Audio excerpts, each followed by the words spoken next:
Tu sais qu'à ce jour, j'ai un espèce de haut en paillettes, en sequin. Je l'ai payé 5 balles. 5 balles. Tu imagines? 5 balles.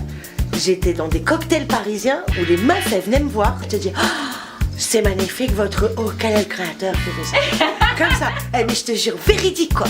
Et j'ai fait. Ah, c'est prise de cours quoi. Oui, J'ai été prise de. Puis tu connais mon côté naturel. Oui. Bah, c'est une bonne avarice quoi.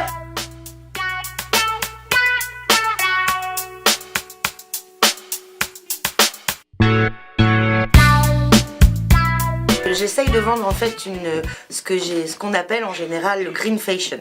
Donc le green fashion c'est assez large, il est clair.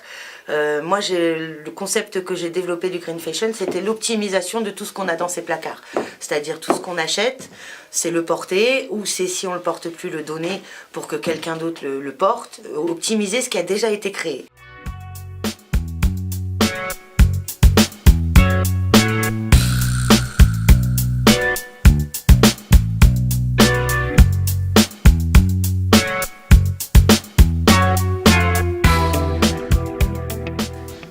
Non, c'est pour l'idée de dire voilà, pour 4 € tu peux quand même être super bien habillé quoi.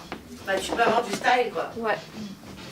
C'est très bien que les filles, ça veut toujours plus que ce qu'elles possèdent. On est toujours toutes à se dire ah, j'ai besoin d'une nouveauté, j'ai envie de ci, j'ai envie de ça. Les filles sont quand même rythmées par l'envie de nouveauté constante. Après, la conscience que j'ai, c'est de me dire en tant que modeuse, en tant que fashionista, en tant que consommatrice de mode, à quel degré je peux faire quelque chose pour que ce soit que ça ne nourrisse pas justement cette industrie qui peut s'avérer polluante et dégradante pour ceux qui travaillent pour eux. C'était plutôt ça la démarche. Et donc l'idée de la seconde main est importante. J'ai toujours chiné chez Emmaüs, j'ai toujours chiné un peu à droite à gauche, j'ai toujours mélangé les styles parce que j'avais pas non plus envie d'un total look représenté par une marque.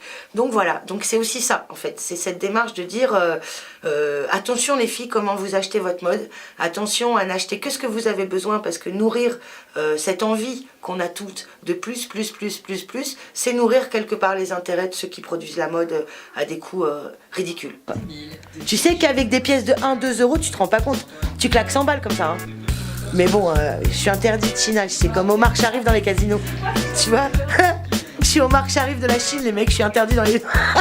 Je suis interdit au plus. Ah ouais, je te jure, la meuf elle est interdite, c'est interdit de chinage. Tu vas pas boire au bar, toi tu chiner. Tu vois ce que je veux te dire?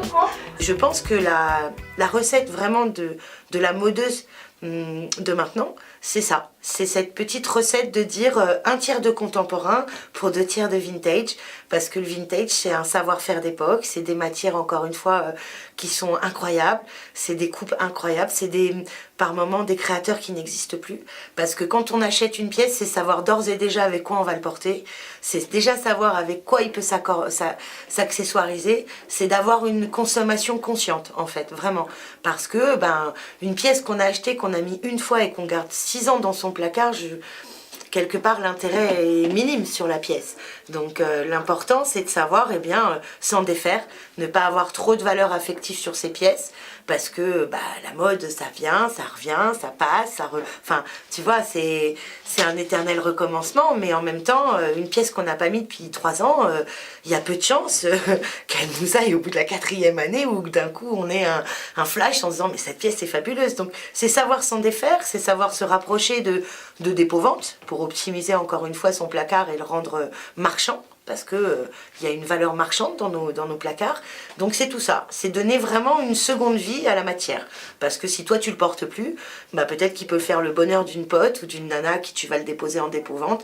Peut-être que tu vas le vendre pour 20 €, 15 €, qui va te permettre d'acheter un joli foulard que tu vas mettre avec la petite robe bleue. Donc c'est vraiment optimiser une garde-robe existante et se rapprocher de lieux qui optimisent la matière.